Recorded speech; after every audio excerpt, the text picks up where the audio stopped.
Bonjour à toutes et à tous, ravi de vous retrouver à nouveau sur la chaîne. Vous avez pu voir qu'on a changé de nom, on s'appelle désormais Vision Croisée. On a aussi changé un petit peu l'équipe. Je vous présente tout de suite mon plateau. Je suis ravi en cette nouvelle année, déjà bonne année à vous deux, bonne année chers téléspectateurs. Je vous présente Jordan qui va intervenir assez régulièrement sur la chaîne puisqu'il est devenu le nouveau vice-président du média. Tom, que vous avez connu pendant 1 an et demi, a dû partir pour des raisons professionnelles. Bien sûr, il reste en bon terme avec nous tous. Il est d'ailleurs derrière cette caméra et il vous salue. Et donc voilà, donc c'est Jordan qui assurera désormais les fonctions de vice-président à lourde charge. Et puis je vous présente, je ne vous présente plus, vous le connaissez désormais, Mathias, qui est donc le rédacteur en chef de la rubrique automobile. Voilà, donc aujourd'hui on se retrouve déjà pour commencer l'année ensemble et surtout voilà, pour parler dans une première partie des nouveaux modèles qui arrivent en 2025 et puis dans une deuxième partie d'émission on parlera du malus écologique, voilà, quels sont les changements de 2025, quelle est la règle parce qu'on n'est pas tous à la connaître et voilà. Donc j'espère que ça sera des discussions intéressantes, un débat aussi peut-être parfois sur certaines notions, voilà, et puis on se retrouve tout de suite après le générique.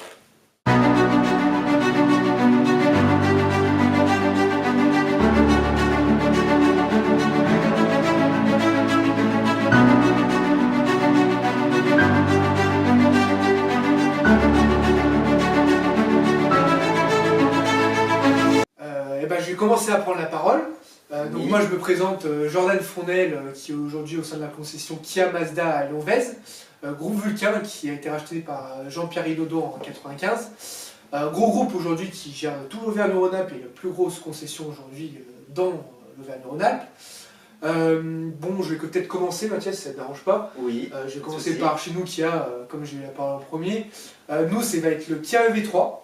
Qui vient de sortir, qui fait grand succès aujourd'hui dans toute l'Europe et même en Amérique, parce que aujourd'hui la marque Kia est une marque coréenne, mais qui a été implantée aujourd'hui dans le marché américain au départ.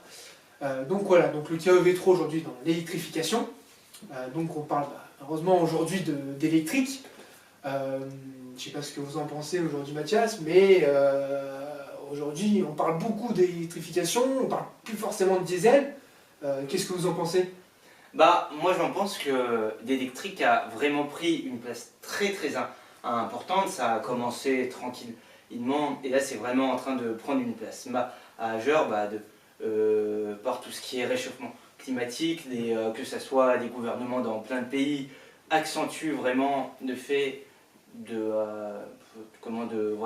pousser les consommateurs à vraiment prendre des véhicules électriques de par le bonus écologique, le fait que maintenant on est des technologies très avancées, on a maintenant des autonomies qui peuvent être très grandes, on le verra avec quelques modèles, mais on arrive maintenant facilement, même sur des entrées de gamme en termes de véhicules électriques, à aller à 300 voire 350 en km, donc ça commence à devenir très intéressant. Alors, ça ne veut pas dire que le diesel et même les véhicules essence sont morts, ils ont toujours une petite place, mais voilà, quand même, mais on va tendre vers un monde futur, années 2030, 2035, à vraiment essayé d'avoir un parc quasiment à 100% forcément électrique. C'est ce que les gouvernements veulent, mais on dit automobile, mais dans tellement de choses aussi. Engins agricoles, TP, les bateaux, on essaye, un petit peu des avions, tout, mais même plein de choses. Mais après aujourd'hui, alors moi en tant que vendeur automobile, ce qui se passe, c'est que nous, alors sur nos modèles chez Kia, on n'a pas de bonus écologique, parce qu'on est une marque hors Europe, parce que les véhicules sont fabriqués en Corée. Mais je pense qu'à l'époque, et je pense que comme tout le monde ici présent, Tesla, finalement, était connu pour ses modèles électriques, et finalement c'est un peu qui se sont implantés dans le marché français, et qui ont fait un peu tourner la tête finalement à ces 67 millions de personnes aujourd'hui en France, où aujourd'hui la moitié, je vais vous dire sincèrement, aujourd'hui, qui ne voit pas Tesla dans la rue? Aujourd'hui dans toute la France, on va avoir des bornes de recharge Tesla. Je ne sais pas ce que vous en pensez, Tristan, mais... Tu peux nous tutoyer, hein. Ouais, je sais pas, je vous vois, mais bon... Tu peux nous faire tôt après. Ouais. Non, après, le problème de la Tesla, c'est que c'est des voitures qui sont quand même très peu accessibles. C'est vrai. Voilà, faut quand même avoir un niveau de revenu assez élevé pour pouvoir s'en payer une. Après, moi, je sais pas exactement, je suis pas dans le domaine, Bah, mais je crois que l'entrée ouais. de gamme, c'est au moins 40 000 euros, non? Bah, Pour, nous, chez Kia, par exemple, sur le modèle EV3, où on va avoir la petite autonomie, donc une petite batterie de 58,3 kW. Alors oui, je parle en kilowatts parce que bah, maintenant, on ne parle plus en moteur ou en consommation, etc. Et ça fait combien de kilomètres, ça, à peu près? Par exemple, sur une petite batterie chez nous, sur un EV3, on va être à 436. Mais on commence à 35 000. En sachant qu'aujourd'hui, Kia met les ressources pour faire des grosses remises. Aujourd'hui, et messieurs, dames, qui nous regardez, je pense qu'on n'est plus aujourd'hui à 4 000 euros de bonus écologique. Oui, il est descendu. Et il est descendu à 2 000. Ouais. Aujourd'hui, Kia vous fait 4 000 euros de remise, par exemple.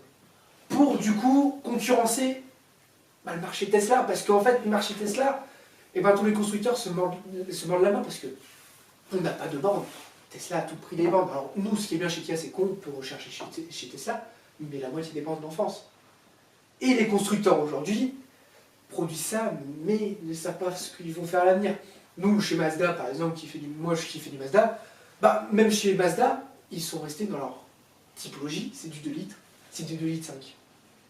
Et de hybride rechargeable au cas où. Avec des moteurs vrais thermiques. Mais par exemple, il sort en 2020, fin 2024, 2025, une Mazda EZ6. En berline. Et quelles sont les perspectives de... je ne sais pas si tu pourras me répondre, mais sur l'autonomie justement. Parce qu'on voyait que le frein, un petit peu au début, parce que ça fait quand même plusieurs années qu'on voit des autos électriques qui se développent sur le marché, le frein un petit peu au début, c'était quand même l'autonomie. C'est-à-dire que ça allait pour des trajets quotidiens, pour aller au travail, pour voilà, aller en ville, se déplacer. Mais dès qu'on voulait aller plus loin, je sais pas, en voyage, là, ça devenait un peu plus compliqué sur la notion d'autonomie. Il fallait s'arrêter 4-5 fois. Enfin, quelles sont les perspectives pour plus tard se dire, bon bah, on arrivera peut-être à faire des trajets ou juste peut-être une recharge, enfin voilà. Aujourd'hui, on a les moyens. Je sais pas si vous avez entendu encore parler une fois, mais si on regarde sur l'autoroute qui remonte vers Rouen, pas tout le monde est Lyon, mais si on remonte sur la A7, ils sont en train de construire des voies spéciales où vous pouvez recharger votre voiture sur une voie.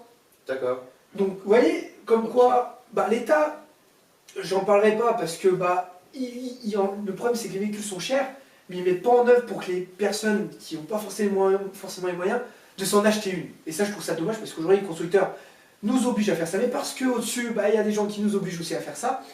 Et après, on reviendra bien sûr au malus, parce que finalement, c'est là où on va en venir. Et d'où le fait que l'électrification est venue aujourd'hui et sera là dans les prochaines années. Mais où je suis d'accord, c'est qu'aujourd'hui, il y a des bornes, mais moi qui roule en véhicule de démonstration, de direction, qui roule beaucoup en électrique, si demain je veux partir en Espagne, je dois faire 600 km, je vais faire 2 arrêts.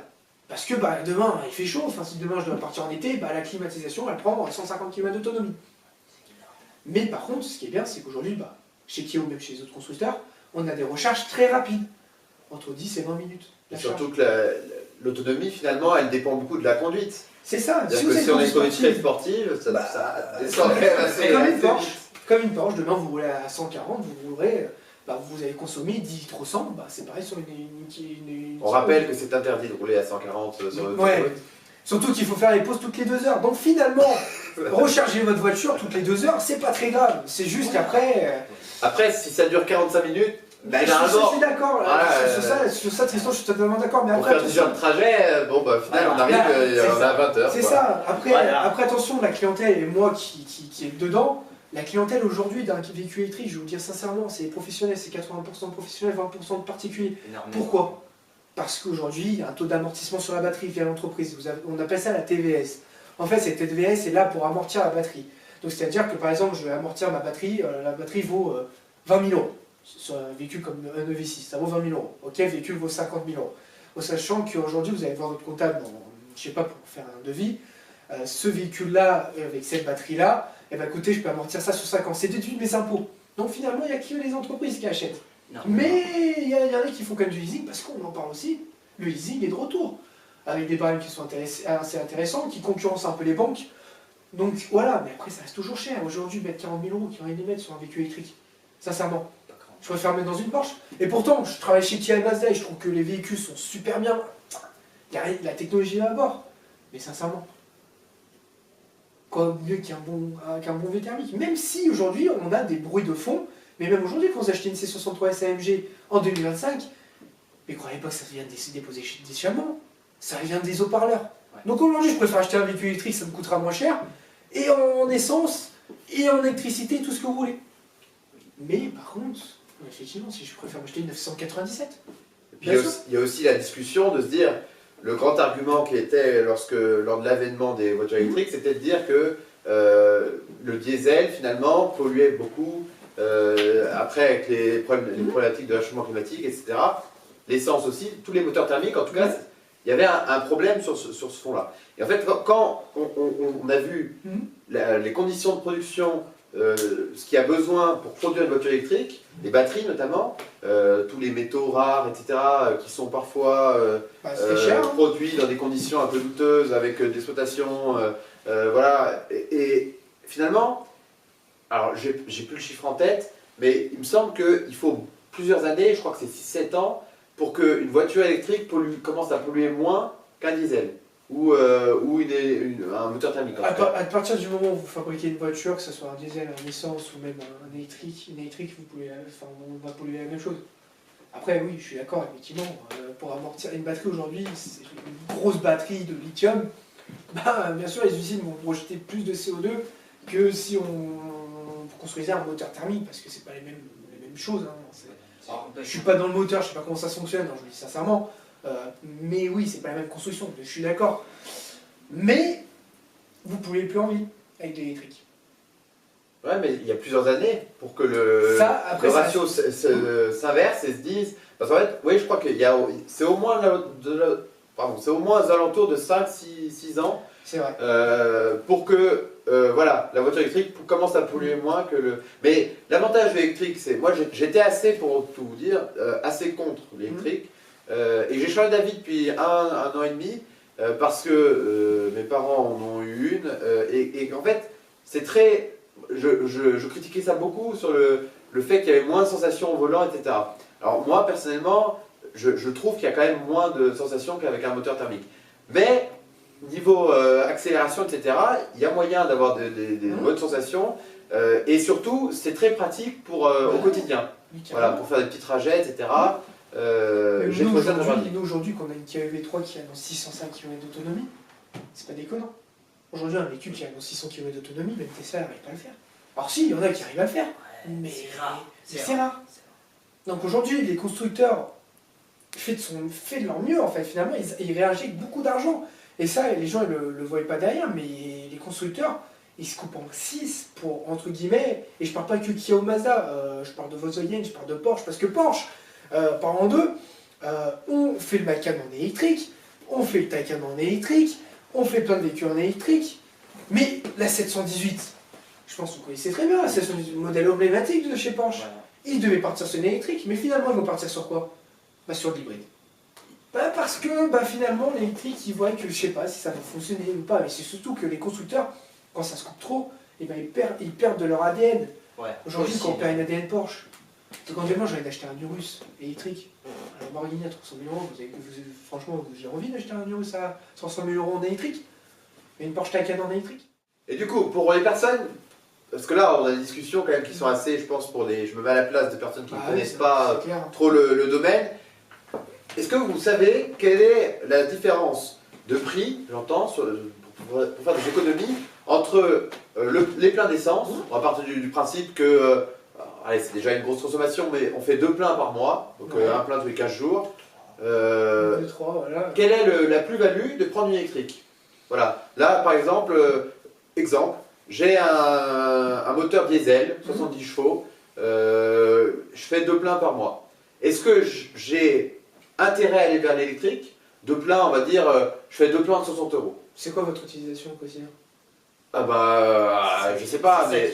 énormément. C'est ça, parce qu'aujourd'hui, et je pense que Mathias sera d'accord avec moi, on n'a pas que l'électrique, on a l'hybride, simple, donc avec une petite batterie qui vient juste assister le moteur thermique pour, du coup, m'en consommer, on est d'accord. Et je crois qu'on a aussi l'hybride rechargeable. Oui, exactement. Et je pense que Mathias, alors moi, voilà, je parle beaucoup, mais je pense que Mathias aussi en connaît beaucoup. Je pense qu'il est rechargeable, c'est que vous avez aussi une batterie électrique et une batterie et un moteur thermique. Il rigole. Pardon. Alors là, je parle d'électrique parce que j'en parle beaucoup depuis tout à l'heure. Mais qu'est-ce que t'en penses toi, Mathias? Les parle sur des milieux peut-être plus. Faut y penser. Là, nous, on vit en ville, des milieux plus ruraux, plus froids, Ouais, Bah, c'est bien ça. sûr. avec moins de moyens, avec des, Non, mais les pas les hybrides, mêmes les ressources. rechargeables. C'est ce que tu Voilà, veux dire. tu vois. Je pense qu'on a aussi plusieurs alternatives. Mais Mathias, nous- je pense que tu peux me confirmer. Alors, je parle beaucoup là, depuis tout à l'heure, mais je pense que Mathias, tu vas peut-être pouvoir aussi nous aiguiller un peu aussi, parce qu'on a plusieurs motorisations aussi aujourd'hui, l'électrique, mais il n'y a pas que ça. Oui, l'électrique va prendre quand même une grosse part, mais voilà, en fait, ça dépend vraiment de l'utilisation également qu'on va en faire. C'est toujours pareil. Alors oui, on a plusieurs choix, 100% thermique, micro-hybridation, on en voit énormément et c'est très très bien.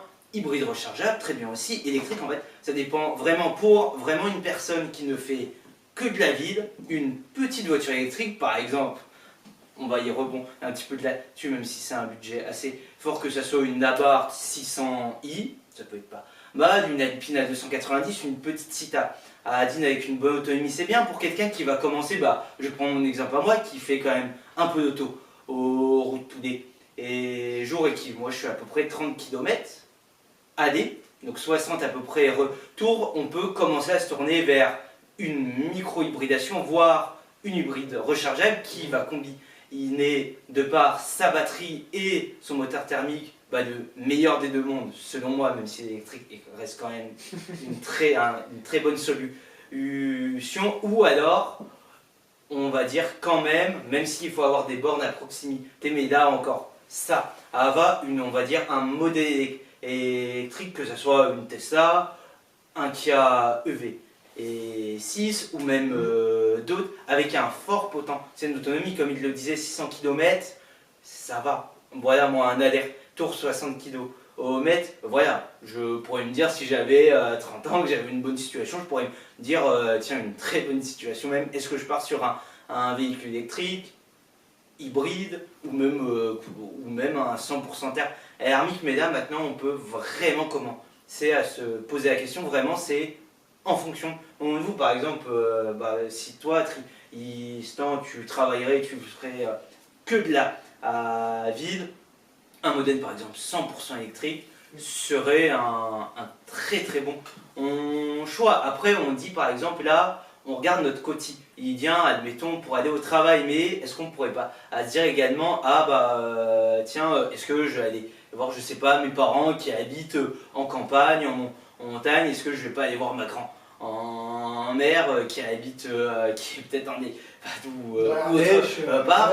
à Ardèche, donc faut également penser à tout ou ça, et c'est là que il faut vraiment se poser les bonnes questions et vraiment voir ce qui est le plus adapté. Et bien sûr, désolé de parler de ça, mais il faut un petit peu quand même en parler. Ce qui est quand même important, c'est notre pouvoir d'achat, qu'est-ce qu'on a également. Et Voilà. justement, Voilà. je fais le politique parce que c'est un peu ce que je connais quand même le plus, plutôt que l'automobile.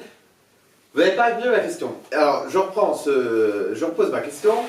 Cette personne qui fait deux pleins, qui a une situation assez moyenne, on va dire de l'ordre de 30 km par jour, elle fait deux pleins par mois. Quelle est la plus-value sur son pouvoir d'achat justement de passer à l'électrique? C'est la question que beaucoup de foyers doivent se poser, c'est-à-dire j'ai un vieux diesel, 70 chevaux, pas très puissant, je fais mes pleins, j'en ai pour 120 € à peu près d'essence par mois.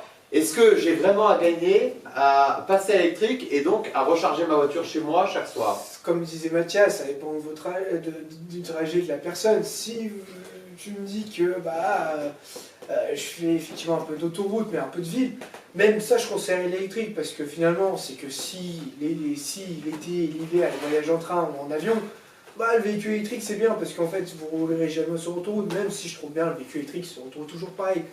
Mais niveau économiquement parlant, aujourd'hui une recharge chez vous, ça vous coûte zéro. Ça vous coûte zéro.